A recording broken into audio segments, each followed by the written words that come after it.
a lot of the guys that watch your channel, they're young men looking to become a better version of themselves ultimately.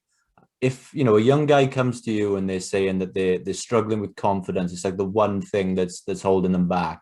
Are there any sort of go-to bits of advice or tips or instant action you would give them to work on their confidence? Man, this is a multifaceted problem and needs a multifaceted approach, but really what's lacking for young men today are older men. We live in a fatherless world. The family has been destroyed. And even if we do have fathers, oftentimes our fathers are effeminate. So one of the criticisms I get when I make it my point to make men strong again, that's my mission, is these people who say, why would anybody need someone to teach them how to be a man?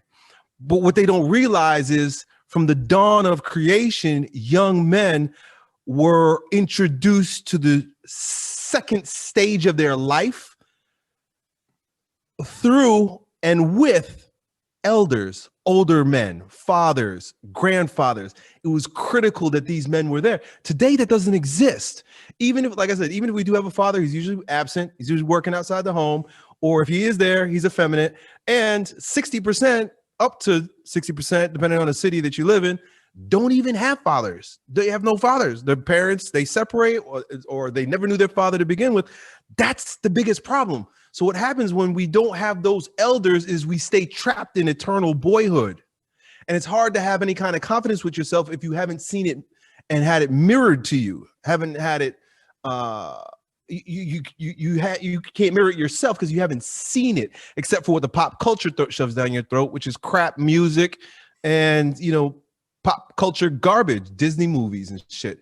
So we get all of our masculine teaching from the media, and once again, it is actually it's emasculating teachings that come from the media. So what was required? What was required back in those days, right? According to the studies of Mercer Eliade, Robert Bly in his book Iron John, and guys like Robert Moore, cross-culturally, there was always a delineation, a mark that presented rites of passage and an initiation process for young men, for boys to become young men. This is not arbitrary. This is not mythological. This is not something that would be nice. This is critical. This is super important. And by not having it, we have what we have today, which is emasculated, effeminate, unconfident, sick, sad, addicted population of young men. Suicide is through the freaking roof. Young men are killing off of themselves at a tragic rate. So we know that we're failing. Well, what does it look like if we start to win again? And I'm going to offer this as not just a history lesson, but for something that you can take in and recognize how maybe you can apply it to your life. There was always a movement. There was always a movement away from the world of the mother. This is the way Robert Bly describes it. A movement away from the world of the mother, and then atonement with the world of the father. What does that mean? The world of the mother is the world of pleasure, comfort, addiction, sensuality, materialism, ease, right? Laziness, effeminacy. It's what was required for you when you were a boy, when you were a baby, and your mom had to cuddle you, she had to snuggle you, she had to feed you, she had to change your diaper, she had to take care of you. So what happens is we become identified. It's crazy because we become identified with that way of life. Pleasure, everything should be comfortable because mom makes it so. Everything should be nice. But then around the age of 12, 13, 14, man juice starts rising in that body. Testosterone. So you go from being a boy, behaving like a boy, to a boy in a man's body. And that's confusing as hell if somebody doesn't say to you, okay, son, there are certain responsibilities that are associated with this weapon you now have. Because as men, we have weapons. That's what testosterone is, and that's why it's being attacked so much in our culture. Testosterone is what makes us men, makes us stronger than women. Women can't have that. It's for us. And so there would be a moment when the older men, they would come in and they would remove the boy from under his mama's skirt. Get out of here. They would usually scare him. And the mothers were involved too. They knew what was going on because they recognized that for this boy to be of any value, he's got to get the hell out of here. So the mothers would play along. They would come, they scare the boy. And the first thing they would do is they would break his ego. You have to break the baby boy ego. And the way you break the ego is with austerity and challenge. You go from mommy's baba and all the comfort that's associated with the material world to fasting. There would always be some kind of fasting, austerity. My brother did a Native American Sundance ritual, initiation ritual when he was in college. And they took him up to the top of a mountain overlooking a cliff, like a cliff looking over. And they had him sit on a rock. They drew a circle around him and they said, do not move from here.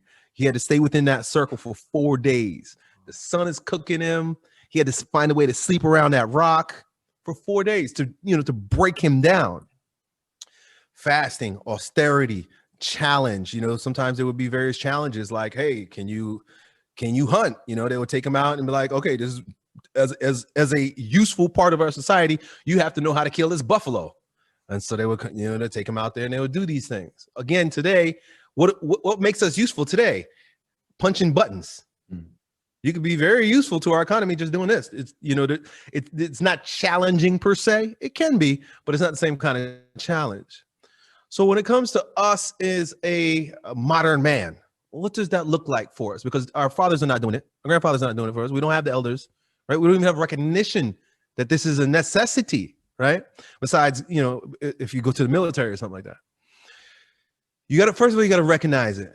You have to recognize it and repent. That means turn around. Recognize that every addiction that you have is you holding on to your mom. If you're addicted to porn, if you're addicted to weed, if you're addicted to alcohol, if you're addicted to video games, you're addicted to scrolling on your phone, anything that has a grip on you that way that gives you dopamine drips in your brain, you have to have a clean cut from. Detox. It's a good idea to detox every once in a while. But for this first time, break yourself from it. Fasting is another one because food becomes an addiction because it comforts us and it silences the hangry beast on the inside.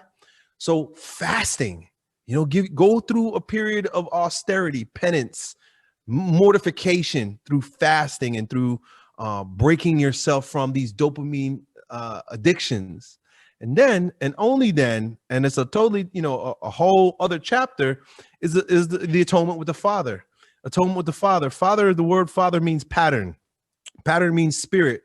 Is really about getting in touch with the eternal blueprint for man and his purpose on this planet. And that's when religion, mythology, stories, mission, purpose, meaning are all instilled into the young man so that he can go back into society and not be, like you said, confused, unconfident, not sure, why am I here? What am I doing?